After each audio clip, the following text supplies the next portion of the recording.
Whatculture. Look, it's alright. I understand. You're a creep. You can't help it. It's not your fault, but it does make you a terrible person. Can't get around that, and you should probably go and stop being a creep.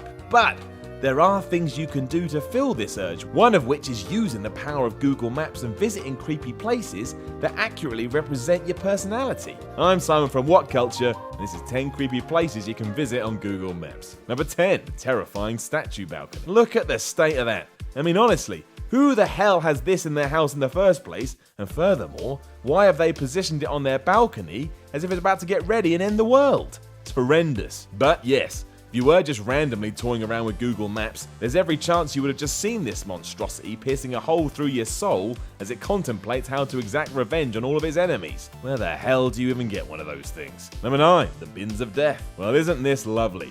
What appears to be your usual run of bins are actually stuffed with body parts that make it look like a serial killer has gone on a rampage and then decided they couldn't be bothered to get rid of the evidence. That's littering, that is, by the way. That's an £80 fine from the council right there. Naturally, none of this is true, because this is in fact the remains from an art gallery who clearly decided one day that all their mannequins must be vanquished, so took them outside to be dumped. Number 8, the gate to tomorrow. At first glance, this image of a road in Sweden appears to be the gateway into another dimension, or some sort of sky palace. For some reason, it shows a city in the air, which I can only assume is a wonderful place where all war is over and people respect each other in ways we never knew possible. Or at least it would be nice if I was correct, but I'm not. Given it's a mountain road, you would assume that's one of the peaks and the rest of it is just covered by clouds. Or it's one of those aliens from Independence Day, but that's bad news for all of us, especially Jeff Goldblum. So let's hope it's the former. Number 7, the naked bootman. I can't even begin to tell you what's going on here. All I can really do is describe the image in the hope that someone out there can start to make sense of it. Although if you can, there's probably something wrong with you. But yes, this is a naked man in the boot of his car reaching for some juice as a seemingly unconscious dog just lies in the driveway. That's not good now, is it? If you walked past the scene of this, it's not like you would feel you're experiencing the highlight of human existence. It's the exact opposite of that. Number 6, the beating trail. What do you want to do today, Bob? I don't know. Walk up that path and just beat the shit out of the first person we see? Yeah, that sounds pretty good. Or at least that's how I presume the conversation went, because here on Google Maps, we have a bunch of dudes surrounding someone else and just kicking the crap out of him. Those two on the left don't even seem to give a damn either. Perfectly fine with the wanton violence that's happening before their eyes. Number 5, the interdimensional space rift, which is where we all want to go on our holidays, right? Why go to Bognor Regis when you could go to a space rift where dimensions come together for your pleasure? But yeah, what in the potato is going on here? Some military dudes are in the process of stopping someone's car, you would think to prevent them from going any further, and off in the distance is some weird black wisp that looks like something you'd see in Stargate. So maybe that guy in the hat is Kurt Russell. He knows how bad that stuff can get.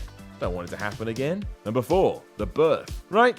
Yep, that's what that is. It's a lady giving birth in the middle of the street. Now that's okay. You can't control Mother Nature. If the little one wants to come out, then who's going to stop them? You? You don't know anything about the birthing procedure. You shouldn't be within 10 feet of any of this. The bigger question, though, is what on earth is Google thinking? Surely you'd see this and go, flip, we have to reshoot that road because, you know, there's a woman giving birth on the street. You make me sick, Google. Sick! Number 3, the worst place on earth. The fuck, man? What the fuck? Look at the state of this. A bunch of dudes stood around in some of the most terrifying costumes I've ever seen. Furthermore, they're all staring at the camera like they want to do some serious damage, and the guy on the left is apparently holding a rifle. My advice to you would be to never visit this evil place, because you're either going to be killed or become one of these things, and neither option is great. Number 2, the gun twins. This gives me the absolute creeps. Twins, or a replicated child, walking down a riverbank, aware of the camera, and both wielding what looks like weapons. It would be bad enough without the guns, but with them, all kinds of questions start coming up, and there's no answers. Ultimately, you gotta put this down to a camera glitch. But what if Google Maps is just stumbling across things we never thought were possible? Number 1, the real Silent Hill. Caused by a glitch in the Google car, South Main Street in New York was transformed into what is quite clearly Silent Hill, or at least a town where dreams go to die. Aside from the weirdly skewed architecture, there's a bunch of terrifying shadowy figures dotted around the place. If you woke up here, which is a common story thread in many a video game, you would be downright on edge, and rightfully so. Now, of course, if this prompts you to spend all your cash to visit this place, don't be surprised when you get there and it's not like this. As I already mentioned, this is technology failing. So don't be coming at me all mad. Know of any other creepy places you can visit on Google Maps, which is not a good thing? Let me know in the comments below, and don't forget to like, share and subscribe. You can even come tell me on Twitter, but don't, at SimonMiller316. I'm Simon from Whatculture. Now go and be creepy elsewhere.